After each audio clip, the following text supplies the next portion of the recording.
નમસ્કાર વિદ્યાર્થી મિત્રો, ધોરણ 10 વિષય સામાજિક વિજ્ઞાનમાં પ્રકરણ 6 ભારતના સાંસ્કૃતિક વારસાના સ્થળો એમાં આજે આપણે મહાબલિપુરમ એ વિશે ચર્ચા કરવાની છે. તમિલનાડુ રાજ્યના ચેન્નાઈથી 60 કિલોમીટર મહાબલિપુર આવેલું છે. તમિલનાડુનું આ શહેર પોતાના ભવ્ય મંદિર સ્થાપત્ય અને સાગર કિનારા માટે પ્રખ્યાત છે. દક્ષિણ ભારતના પલ્લવ રાજા નરસિંહવર્મન પ્રથમના ઉપનામ મહામલ્લ પરથી આ નગરનું નામ મહાબલિપુર રાખવામાં આવ્યું છે. પલ્લવ વંશના રાજા નરસિંહવર્મન પ્રથમના સમયમાં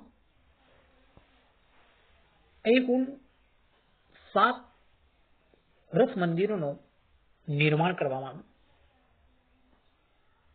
જો કે આજ 5 રથ મંદિરો જ રહ્યા છે.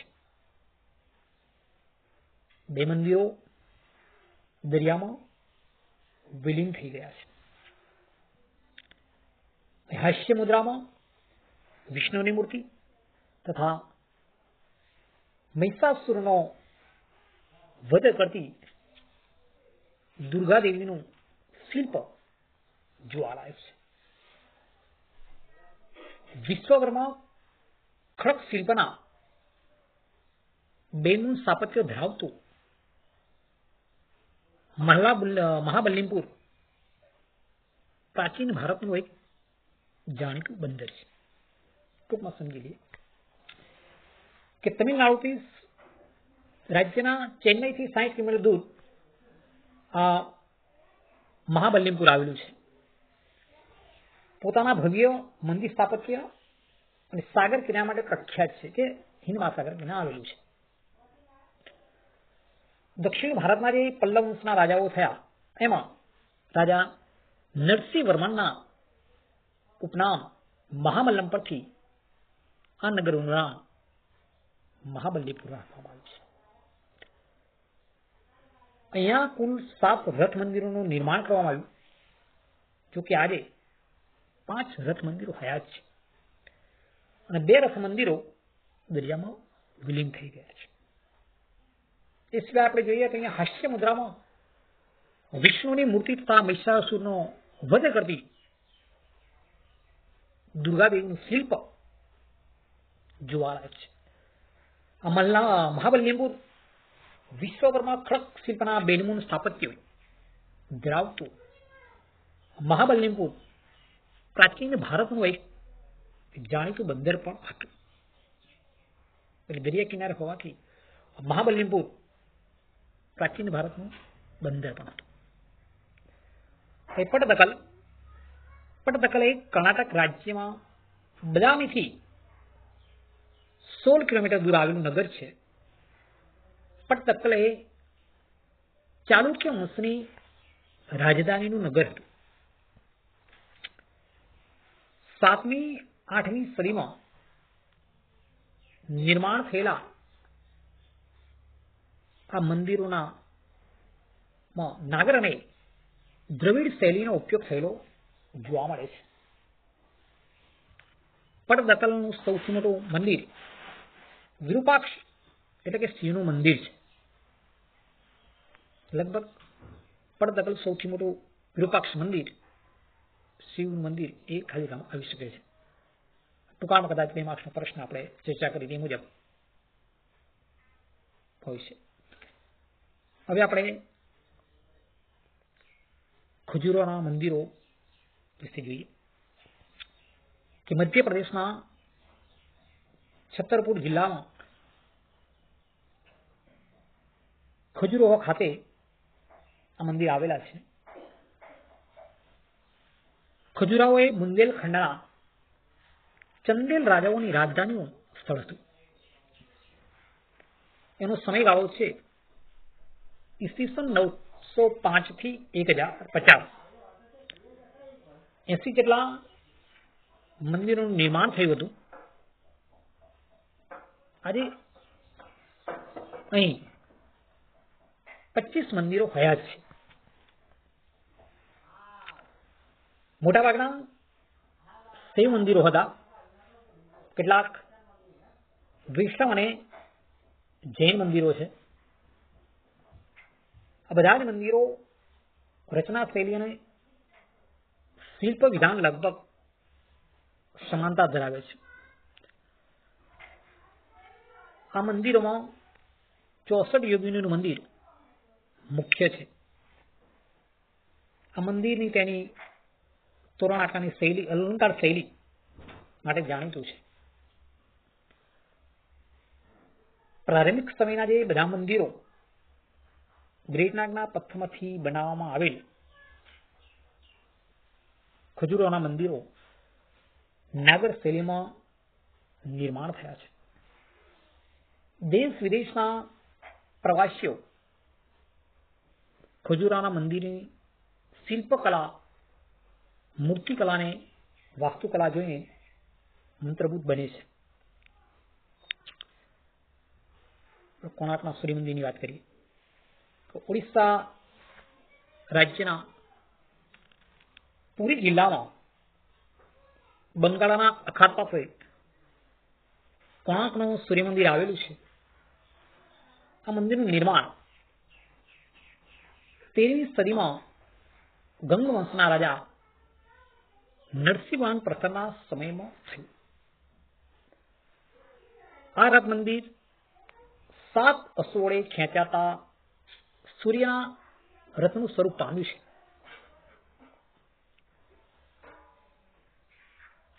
બાર વિશાળ પૈડા છે. મંદિરના આધારને સુંદરતા પ્રદાન કરતા આ પૈડા વર્ષના 12 મહિનાઓને પ્રતિબિંબિત કરે છે. જ્યારે પ્રત્યેક ચક્રમાં 8 હારા છે, જે દિવસના 8 પ્રહરને દર્શાવે છે.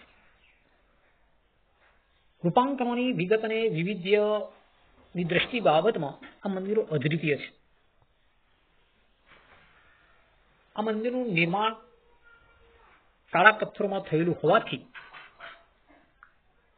એને કાળા પેગોડા તરીકે પણ ઓળખવામાં આવે છે.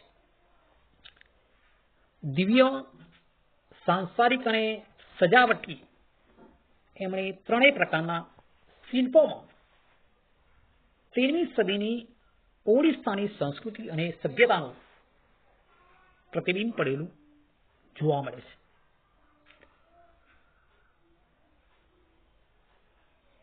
એટલે કોણાર્કના સૂર્ય મંદિર વિશે જોઈ લઈએ કે ઓડિશા રાજ્યના પુરી જિલ્લામાં બંગાળના અખાત પાસે કોણાર્કનું સૂર્ય મંદિર 13મી સદીમાં રાજા ગંગ વંશના રાજા નૃસિંહવર્મન પ્રથમના સમયમાં થયું.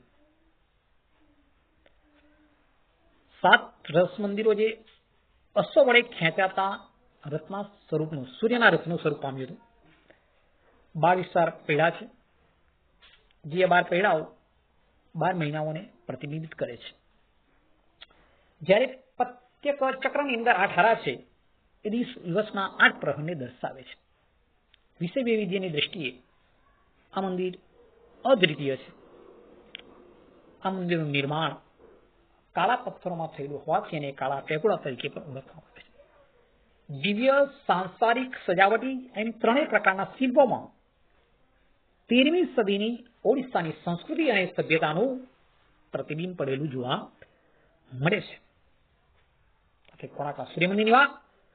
હવે આપણે નવ મુદ્દો લઈએ અને બૃહદેશ્વર મંદિર તમિલનાડુ રાજ્યના તાંજોર એટલે કે થુંજાવરમાં બૃહદેશ્વર મંદિર આવેલું છે.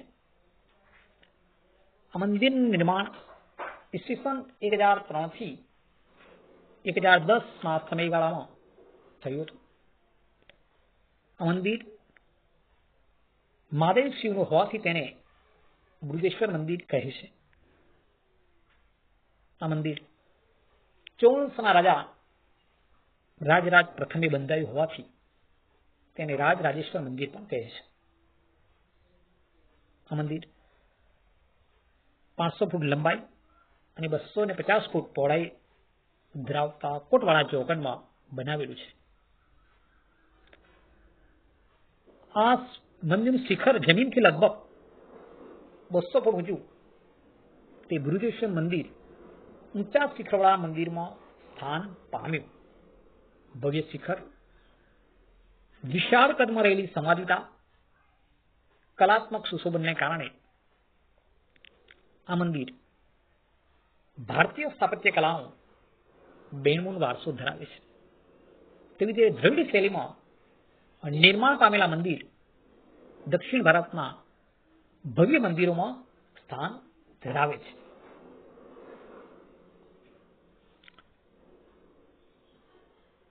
એટલે બૃહદેશ્વર મંદિર તમિલનાડુ રાજ્યના તાંજુરમાં આવેલું છે. ઈસવીસન 1003 થી 1010 નો સમયગાળો શિવનું મંદિર હોવાથી તેને બૃહદેશ્વર કહે છે. ચોણસના રાજા રાજરાજ પ્રથમે બંધાયું હોવાથી તેને રાજરાજેશ્વર મંદિર પણ કહે છે. 500 ફૂટ લંબાઈ, 250 ફૂટ પહોળાઈ કોટવાળા ચોગાનમાં બનાવેલું છે. એનું શિખર લગભગ જમીનથી 200 ફૂટ ઊંચું છે અને ઊંચા શિખરવાળા મંદિર તરીકે સ્થાન પામ્યું છે. ભવ્ય શિખર, વિશાળ કદ, સંવાદિતા, કલાત્મક સુશમ આ સ્થાપત્ય કલાનો બેનમૂન વારસો છે. અને મંદિર દ્રવિડ શૈલીમાં નિર્માણ પામેલ દક્ષિણ ભારતના મંદિરોમાં ભવ્ય મંદિરોમાં સ્થાન ધરાવે છે. હવે આપણે કુતુબ મિનાર વિશે જોઈ લઈએ કે કુતુબ મિનાર દિલ્હીમાં આવેલ સલ્તનતકાલીન સ્થાપત્યનો ઉત્તમ નમૂનો છે. કે સલ્તનતકાળ જે દિલ્હીમાં જે રાજા વરાજતા હતા, કુતુબ મિનાર એમણે બનાવેલો હતો. એ સલ્તનતકાલીન સ્થાપત્યનો ઉત્તમ નમૂનો કહેવામાં આવે છે. તેનું નિર્માણ 12મી સદીના ગુલામ વંશના સ્થાપક કુતુમ્બી ઐબકે શરૂ કર્યું હતું. કે 12મી સદીની અંદર ગુલામ વંશના સ્થાપક કોણ હતા? તો કુતુમ્બી ઐબક. એમણે શરૂ કર્યું અને એનું અવસાન થતા એના જે જમાય ઇલ્તુત્મિશે પૂર્ણ કરાવ્યું. ઇલ્તુત્મિશે એટલે કુતુબ મિનાર 72.5 મીટર ઊંચો છે. એનો ભૂતળનો જે ઘેરાવ 13.75 મીટર, જે ઊંચાઈ પર જતા 2.75 મીટર થાય છે. કુતુબ મિનારને લાલ પથ્થર અને આરસમાંથી બનાવવામાં આવેલા છે. એની પર કુરાનની આયાતો કંડારવામાં આવી છે. કુતુબ મિનાર એ ભારતમાં પથ્થરોમાંથી બનાવેલ સૌથી ઊંચો સ્તંભ મિનાર છે. એટલે કુતુમ્બી ઐબકે એની શરૂઆત કરી એટલે એને કુતુબ મિનાર તરીકે, પછી એનું અવસાન થયું તો એના જમાય ઇલ્તુત્મિશે પૂર્ણ કરાવ્યું. અને આ કુતુબ મિનાર લાલ પથ્થર અને આરસમાંથી બનાવવામાં આવેલો છે. એના પર કુરાનની આયાતો કંડારવામાં આવી છે. અને કુતુબ મિનાર એ ભારતમાં પથ્થરોમાંથી બનાવેલ સૌથી ઊંચો સ્તંભ મિનાર છે. સ્થાપત્ય કળાઓ સલ્તનતકાલીન ઉત્તમ નમૂનો એને કહેવામાં. સલ્તનતકાલીન એ સલ્તનતો જે થઈ ગયા એના સમયની અંદર આ બાંધકામ કરવામાં આવ્યું હતું.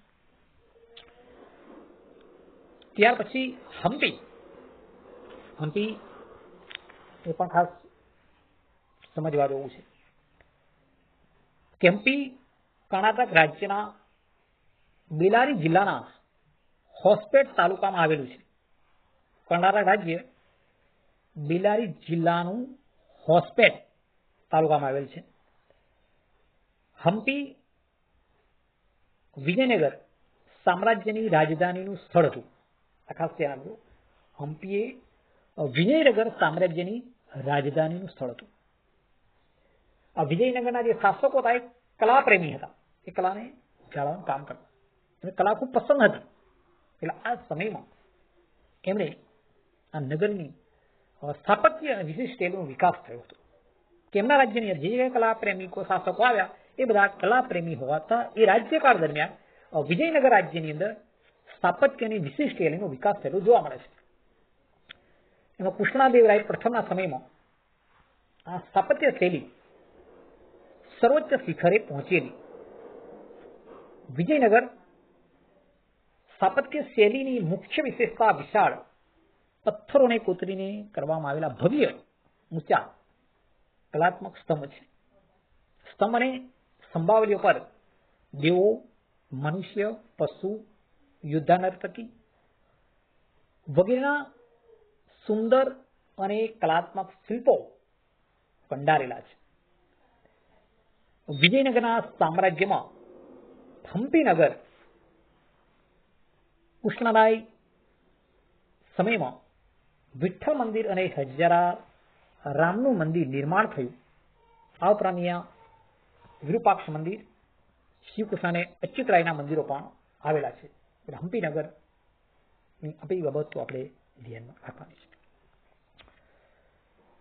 હવે છે હુમાયુનો મકબરો. હુમાયુનો મકબરો દિલ્હીમાં આવેલા મુગલકાલીન સ્થાપત્યનો શ્રેષ્ઠ નમૂનો છે. હુમાયુના મૃત્યુ બાદ આ મકબરાનું નિર્માણ તેના પત્ની હમીદા બેગમે કરાવ્યું. ઈરાની શૈલીમાં નિર્માણ પામેલ આ મકબરામાં લાલ પથ્થરની સાથે સફેદ પથ્થરનો ઉપયોગ કુશળતાપૂર્વક કરવામાં આવેલો છે. હવે છે આગ્રાનો કિલ્લો. ઉત્તર પ્રદેશના આગ્રા શહેરમાં આવેલ આ કિલ્લાનું નિર્માણ લાલ પથ્થરમાંથી થયેલ હોવાથી તેને લાલ કિલ્લો કહે છે. આગ્રાનો કિલ્લો યાદ રાખજો. આગ્રાનો કિલ્લો છે કે ઉત્તર પ્રદેશના આગ્રા શહેરમાં આવેલ આ કિલ્લાનું નિર્માણ લાલ પથ્થરમાંથી થયેલ હોવાથી તેને લાલ કિલ્લો કહે છે. આ કિલ્લાનું બાંધકામ અકબરે ઈસવીસન 1565 કરાવ્યું. કોણે કરાવ્યું હતું? અકબરે કરાવ્યું હતું. કઈ સાલમાં? તો ઈસવીસને 1565 આ કિલ્લાનું બાંધકામ અકબરે કરાવ્યું છે. આગ્રાના કિલ્લા પર હિન્દુ અને ઈરાની શૈલીની સ્પષ્ટ છાપ જોવા મળે છે. આ કિલ્લાનું જે નિર્માણ કરે કઈ શૈલી? તો હિન્દુ અને ઈરાની શૈલીની સ્પષ્ટ છાપ જોવા મળે છે. 70 ફૂટ ઊંચી દિવાલ ધરાવતા આ કિલ્લાનો ઘેરાવો 1.5 માઇલનો છે. એટલે 70 ફૂટ દિવાલ ધરાવતા એનો ઘેરાવો છે એ 1.5 માઇલ છે. તેની રચનામાં લાલ પથ્થરો એવી રીતે કુશળતાપૂર્વક જોડાયેલા છે કે દિવાલમાં ક્યાંય તિરાડ દેખાતી નથી. જે કિલ્લાનું બાંધકામ કર્યું તેની અંદર જે લાલ પથ્થરોનું જે બાંધકામ કર્યું એ કુશળતાપૂર્વક જે જોડ્યા છે કે દિવાલની અંદર એ પથ્થરોમાં કોઈ જગ્યાએ તિરાડ જોવા મળતી નથી. અકબરે આ કિલ્લામાં જહાંગીર મહેલનું બાંધકામ કરાવ્યું. જહાંગીર મહેલમાં ગુજરાતી અને બંગાળી શૈલીમાં સ્થાપત્યની અસર સ્પષ્ટપણે દેખાય છે. શાહજહાએ જિંદગીના અંતિમ દિવસો અહીં વિતાવ્યા. જે શાહજહાં ગયો તેના અંતિમ જે દિવસો હતા એ દિવસો એણે આ આગ્રાના કિલ્લામાં વિતાવ્યા છે. જહાંગીર મહેલમાં ગુજરાતી અને બંગાળી શૈલીનું સ્થાપત્યની અસર દેખાય છે.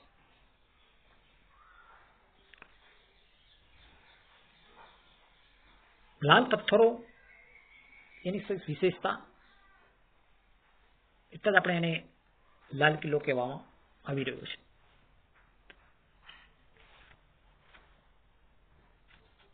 હવે આપણે આગળ જોઈએ તાજમહેલ.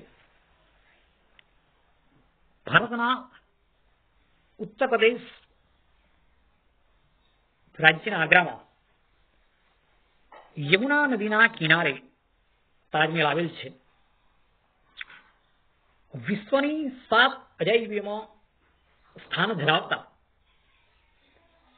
તાજમહેલનું નિર્માણ મુગલ બાદશાહ શાહજહાએ પોતાની બેગમ મુમતાજ મહેલની યાદમાં કરાવ્યું હતું. ધ્યાન આપજો, તાજમહેલ ઉત્તર પ્રદેશ રાજ્યમાં આગ્રાની યમુના નદીના કિનારે તાજમહેલ આવે છે. વિશ્વની જે 7 અજાયબીઓ જે કહેવામાં આવે છે એની અંદર આ સ્થાન ધરાવે છે. આ તાજમહેલનું નિર્માણ મુગલ બાદશાહ શાહજહાએ પોતાની બેગમ મુમતાઝ મહલની યાદમાં કરાવ્યું હતું. ઈસવીસન 1630માં મુમતાજ મહલ અવસાન પામતા 1631માં તાજમહેલ બાંધકામની શરૂઆત થઈ અને 22 વર્ષ બાદ એટલે ઈસવીસન 1953માં તાજમહેલનું નિર્માણ કાર્ય પૂરું થયું. એટલે તાજમહેલનું બાંધકામ કરતા કેટલા 22 વર્ષ લાગ્યા છે. શાહજહાએ તાજમહેલના નિર્માણ કાર્યમાં ભારતના કુશળ શિલ્પીઓ ઉપરાંત ભારતના કુશળ કારીગરો બોલાવ્યા છે એના નિર્માણમાં, તો સાથે સાથે કુશળ શિલ્પીઓ ઉપરાંત ઈરાની, અરબી, તુર્કી અને યુરોપિયન શિલ્પીઓને રોક્યા હતા. વિદેશોમાંથી બોલાય, ઈરાની આવી ગયા, અરબીના, તુર્કી અને યુરોપિયન બધા શિલ્પીઓને એમાં રોક્યા. સંસારના અદ્વિતીય મકબરાઓમાં તાજમહેલની ગણના થાય છે. એના દ્વારા મુમતાજ મહલનું નામ જગતભરમાં અમર થઈ જાય તેવી શાહજહાની ઈચ્છા હતી. તાજમહેલની સંપૂર્ણ ઇમારત ઉત્તરથી દક્ષિણ તરફ લંબચોરસ આકારે વિસ્તરેલી છે. તાજમહેલની મધ્યમાં મુમતાજની કબર છે અને તેની ચારે બાજુ સુંદર અષ્ટકોણીય જાળી આવેલી છે.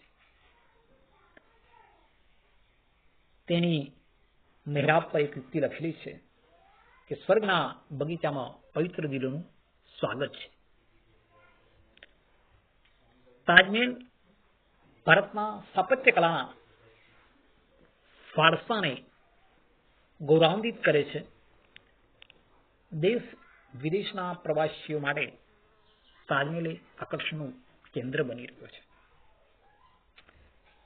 તો શાહજહાએ પોતાની બેગમ મુમતાજ મહલની યાદમાં એનું નિર્માણ કરાવ્યું અને સંસ્થાના અદ્વિતીય મકબરાઓની અંદર એની ગણના થાય છે. ચારે બાજુ અષ્ટકોણીય સુંદર જાળી આવેલી છે. એની મહેરાબ પર એક યુક્તિ લખેલી છે ને, સ્વર્ગમાં બગીચામાં પવિત્ર દિલોનું સ્વાગત છે. એ લીટી મૂકીને પણ ઘણી વાર પ્રશ્ન મૂકવામાં આવે કે સ્વર્ગના બગીચામાં પવિત્ર દિલોનું સ્વાગત છે. આ યુક્તિ સમજાવો અથવા શું કહેવા માંગે છે. આપણે તે વખતે તાજમહેલ વિશે જ લખવાનું છે. એ આપણા ભારતીય સ્થાપત્ય કલાનો એક ગૌરવથી દેશ વિદેશમાં એ આકર્ષણનું કેન્દ્ર બનેલો છે. હવે આપણે લાલ કિલ્લા વિશે જોઈએ. દિલ્હી સ્થિત લાલ કિલ્લાનું નિર્માણ શાહજહાએ ઈસવીસન 1638માં કરાવ્યું. પેલો આગ્રાનો કિલ્લો હતો, આ છે દિલ્હીનો લાલ કિલ્લો, જ્યાંથી આપણું ધ્વજવંદન કરવામાં આવે છે તે બરોબર છે. લાલ કિલ્લો એમાં આગ્રાનો લાલ કિલ્લો હોય પેલો લખવાનો છે અને દિલ્હીના કિલ્લા લાલ કિલ્લા વિશે તો આ લખવાનું છે. એટલે દિલ્હી સ્થિત લાલ કિલ્લાનું નિર્માણ શાહજહાએ ઈસવીસન 1638માં કરાવ્યું. લાલ પથ્થરથી તૈયાર થયેલ આ કિલ્લામાં શાહજહાએ પોતાના નામ પરથી શાહજહાનાબાદ વસાવ્યું હતું. આ કિલ્લાની અંદર